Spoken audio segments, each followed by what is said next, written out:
Hello once again, coasters. Darren from All Aboard a Two Roller Coaster page. Give a like on Facebook, follow on Twitter at Pods Boys. Also, you can follow me on Twitter at PosterHDTV. Follow us on YouTube. Give us a subscribe and like on there also. Just want to spend this video. You get asked questions in life, right? People who's have travelled the country. And people, Alan, why are you a Newcastle fan? Simple question, very complex answer for people to understand. The pain, the frustration we go through, but it's like a drug. Newcastle United to me is like a drug. All that disappointment, but I'm addicted to Newcastle United. I love to watch the football. What got me hooked to that was Kevin Keegan's Entertainers. Watching that when I was younger with my father. Sitting, watching him and just attacking football. That old go out and them score three, we'll score four. Defence, our first line of defence is attack. It was great to see and going through and meeting players who turned into me idols. Kevin Keegan, Les Ferdinand, brilliant stuff. That's what got me hooked. I remember I was that fanatical about Newcastle. I had the Newcastle United wallpaper, posters, pictures, everything Newcastle in my bedroom. Everything was black and white. I had a Newcastle United bedspread, the wallpaper, poster. It was fucking brilliant. I had my room. I wish I still had a photo of it actually, because my ma's painted it pink for me niece. Anyway, heartbroken, wounded, but even had a Newcastle United lampshade, light shade. It was fucking class. My room, man. I fucking loved it. But then just like moving on, Keegan left, broke me heart. That Scottish prick Dalglish came in, wrecked the team, he fucked off.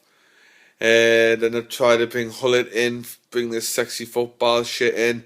But even through that tough times, I still stood by the team because I sense the pride, Newcastle, belonging to this club. We all one club, all over, and it's just a sense of belonging, to this club. It's our club. Well, yes, we may not owners' deeds and stuff like that, but we belong to this club. It's our club. We make this club as well, as much as the money what goes in from owners or whatever and players, but we make this club also because we give this club unconditional support, and it's absolutely fantastic. I think we're the best fans in this country, bar none. I'm telling you that now, and I think out there, and I've slagged off the Mackhams in the past, but I've never seen any other derby in this country, right? I've witnessed the Glasgow Old Firm derbies, North London derbies, fucking Manchester derbies, but this Newcastle Tyne we are derby, right? It's absolutely fucking passionate. I've never seen another fixture, right, ban away supporters in Britain. It's only happened at Newcastle. Not even the Old Firm done that. So, that's how passionate it is, That's how temperatures get so high. So, as I was saying, when Hullet came and brought the sexy football in, tried to upset Shearer, but we're still stuck by the club. But, Hullet got his marching orders. Then that day came where the legend that is Bobby Robson. I tell you what, now, if Bobby Robson was not at Barcelona at the time Keegan went, if Robson came straight in now, we would have been as successful as Manchester United, and that's saying something. I'm telling you now, because if the team what Keegan left, Ferdinand, Shearer, Beardsley, people like that, and Robson comes straight in, that extra experience and adding some of his signings to that mix, be fantastic. Would be fantastic. That we would have been as successful as Manchester United. We would beat Man United to titles, I think. But unfortunately, you had the boat. He wasn't available, so you had to bring that Scottish prick in, Dalglish, who destroyed the club, got rid of all the good players.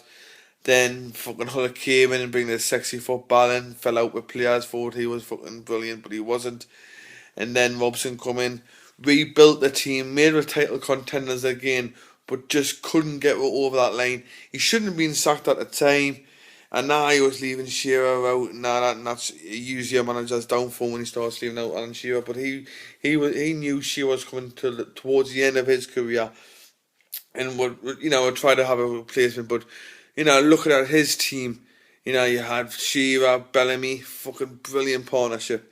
You had a young, fit Kieran Dyer, Lee Boyer, who came in and played really well for players like that. Laurent Robert was like a David Ginola, fucking brilliant Laurent Robert, fantastic winger.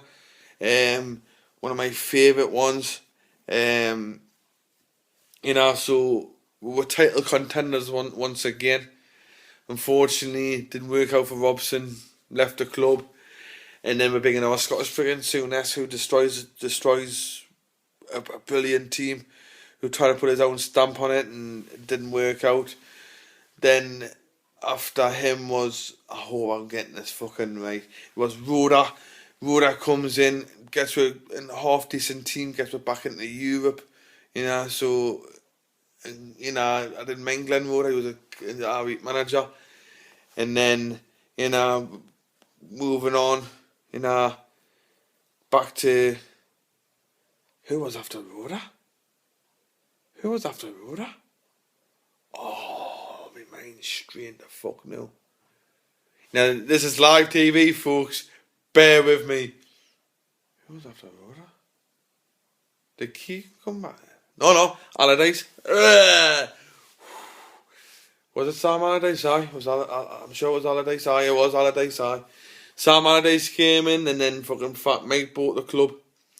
And football didn't suit, but we're still stuck by the club, right?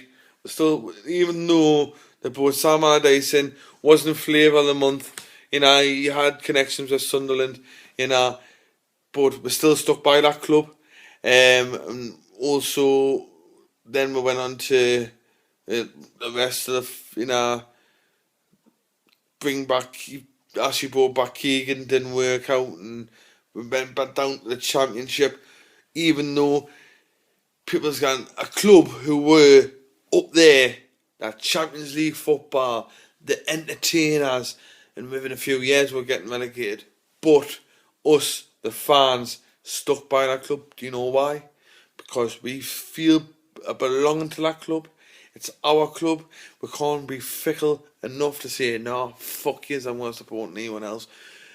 Someone else. You can't be like that, because this club means so much to the people of the northeast of Newcastle. It's not just a club, it's a religion. That's what it is.